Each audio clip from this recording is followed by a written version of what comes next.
Hi, my name is Anant Gupta. I welcome you to my YouTube channel 22 Yards. Today I want to talk to you about two Indian fast bowlers. दोनों UP के लिए खेले. नाम है भुवनेश्वर कुमार और Praveen Kumar. Both were swing bowlers.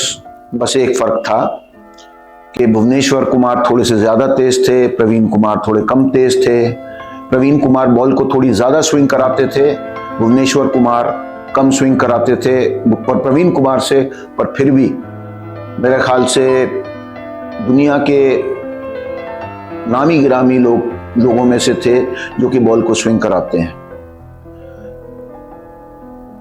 अगर हम इन दोनों का नाम लेते हैं तो अक्सर हम सोचते हैं वनडे क्रिकेट की, जहां पे उन्होंने ज्यादा रिप्रेजेंट किया भारत को, और हम कम सोचते हैं टेस्ट क्रिकेट की. और आप मेरे से पूछें तो इन दोनों बॉलर्स का रिकॉर्ड कोई बहुत अच्छा नहीं है वनडे क्रिकेट में. प्रवीण कुमार की मेजर विक्ट्री थी कि उन्होंने हमारे को जीत दिलाई कॉमनवेल्थ चैंपियनशिप में ऑस्ट्रेलिया के अंदर 2008 के अंदर. बहुत अच्छे उन्होंने स्पेल्स किए. ही ट्रबल रिकी पॉन्टिंग और हम लोग जीते. पर अगर आप ओवरऑल रिकॉर्ड देखें तो दोनों की 35-36 की बॉलिंग एवरेज है, जो बहुत अच्छी नहीं समझी जाती, क्योंकि दोनों बहुत अच्छी बल्लेबाजी भी नहीं करते थे, ठीक ठाक बल्लेबाज थे लोअर ऑर्डर के. तो मैं नहीं समझता कि ये एक बहुत ही आउटस्टैंडिंग परफॉर्मेंस है. पर जहां तक हम टेस्ट क्रिकेट की बात करते हैं तो the two of them are outstanding bowlers. Bhuvneshwar Kumar की मैं पहले बात करूंगा आपसे. उन्होंने 21 टेस्ट खेले, 63 विकेट्स लिए. ऐसे बोलने में ज्यादा नहीं लगता है, क्योंकि 21 टेस्ट में 63 विकेट लेने का मतलब है 3 विकेट्स पर टेस्ट. ये कोई बहुत ज्यादा नहीं है. पर अगर आप ध्यान से आंकड़ों को देखें तो उनका स्ट्राइक रेट 53 है, मतलब उन्होंने हर 53 बॉल में एक विकेट ली. Now 53 is a strike rate that actually belongs to all time greats, some of the all time greats. I would say Glenn McGrath, Allan Donald of course was below 50, Imran Khan, Wasim Akram, इन सब का strike rate करीब करीब 50 और 55 के बीच में है. तो मैं और दूसरी एक और चीज अगर आप देखेंगे कि भुवनेश्वर कुमार के रिकॉर्ड में, तो उन्होंने करीब 11 टेस्ट हिंदुस्तान में खेले जिसमें उन्होंने 27 विकेट ली, और 10 टेस्ट उन्होंने बाहर खेले हिंदुस्तान से, जहां पे उन्होंने 36 विकेट्स ली. तो ऐसा आपको देख के लगेगा कि शायद वो फॉरेन कंडीशंस में ज्यादा इफेक्टिव थे, पर ऐसा नहीं है. क्योंकि अगर आप बहुत ध्यान से देखें तो हिंदुस्तान में भी उनका जो स्ट्राइक रेट है और हिंदुस्तान से बाहर भी जो स्ट्राइक रेट है वो करीब करीब बराबर है. दोनों जगह पे उन्होंने करीब 52 या 53 बॉल्स पर विकेट पे बॉलिंग करी है. तो इसका सिर्फ मतलब ये है कि हिंदुस्तान में उनको कम मौका मिलता था क्योंकि हमारे स्पिनर ज्यादा ऑपरेट करते थे, पर उन्होंने अपना काम बखूबी निभाया.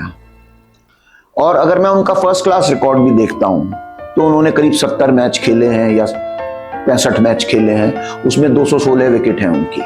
तो उनका बहुत ही अच्छा रिकॉर्ड है अगर आप फर्स्ट क्लास क्रिकेट से भी देखें. मुझे याद है जब इंडिया इंग्लैंड गई थी और 2014 में हम बहुत बुरी तरह पिटे थे, तब भी उन्होंने बहुत बढ़िया बॉलिंग की थी. उन्होंने 5 विकेट 2 दफे लिए. मेरे ख्याल से 5 टेस्ट मैच हुए या 4 टेस्ट मैच हुए, उनमें उन्होंने 19 विकेटों के करीब हासिल की. और 17-18 में जब साउथ अफ्रीका के अगेंस्ट हम खेल रहे थे तो आखिरी टेस्ट था वंडरर्स के अंदर, और बहुत ही खराब पिच थी. मुझे याद है माइकल होल्डिंग कमेंट्री पे थे. So he said that nobody bar Anderson swings the ball as much both ways in test cricket, but who would have known that would be his last test. It is a surprising fact. इसी तरह मैं आपसे अब बात करूंगा, दूसरे bowler हैं प्रवीण कुमार. प्रवीण कुमार का रिकॉर्ड मैंने देखा. उन्होंने हिंदुस्तान के लिए 6 टेस्ट खेले और उन्होंने 27 विकेट ली, और उसके बाद वो कभी नहीं खेले. उन्होंने एक सीरीज 3 टेस्ट की वेस्ट इंडीज में खेली जिसमें 12 विकेट लिए. दूसरी 3 टेस्ट की सीरीज उन्होंने इंग्लैंड में खेली जिसमें उन्होंने 15 विकेट ली.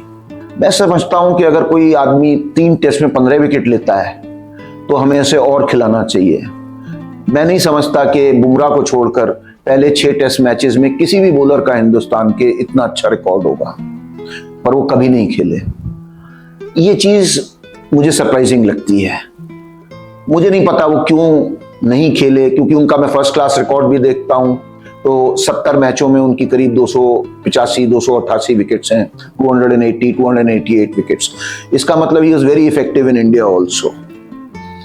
तो मुझे नहीं पता वो लोग ये इनका सिलेक्शन नहीं हुआ, या ये लोग इंजर्ड हो गए, या इनका इंटरेस्ट नहीं था क्रिकेट के अंदर। But it is a tragedy for Indian cricket because they could have served in test cricket for much longer and much more effectively. They were really brilliant bowlers, which we have sadly missed, and we will keep missing. It is not good enough to have resources at your command. You can have all the resources in the world, but you have to know how to use them. And it is a failure of the Indian selection or the failure of the Indian test captains who refused or who did not see the talent and the statistics that these bowlers had before they were forgotten. See, it is my belief that what happens in Indian cricket is sometimes we decide that which player is going to be good on what pitches. तो Bhuvneshwar Kumar, Praveen Kumar swing bowler हैं तो वो सिर्फ हरी पिचों पे अच्छे हैं, वो हिंदुस्तान में बहुत अच्छी बॉलिंग नहीं कर सकते हैं। तो उनका फर्स्ट क्लास क्रिकेट तो हिंदुस्तान में है जहाँ पे उन्होंने बहुत ही अच्छा परफॉर्म किया है। मेरा ये मानना है कि हमें हमेशा before we reject a player से पूरा चांस देना चाहिए, उसे हर पिच पे खिलाना चाहिए, और ख़ास करके अगर उसका ट्रैक रिकॉर्ड अच्छा है, उसने बाहर भी अच्छा परफॉर्म किया है। ऐसा नहीं होना चाहिए जैसे कि प्रवीण कुमार के साथ हुआ कि उन्होंने 6 टेस्ट खेले, 27 विकेट ली और उसके बाद कभी कहीं नहीं खेले। तो इससे एक ही लेसन हम ड्रॉ कर सकते हैं कि we have to manage our fast bowlers better. We have to be able to look at the data before we take a decision of accepting और rejecting a bowler. So this is Anant Gupta once again at 22 yards signing off, and I'll see you soon.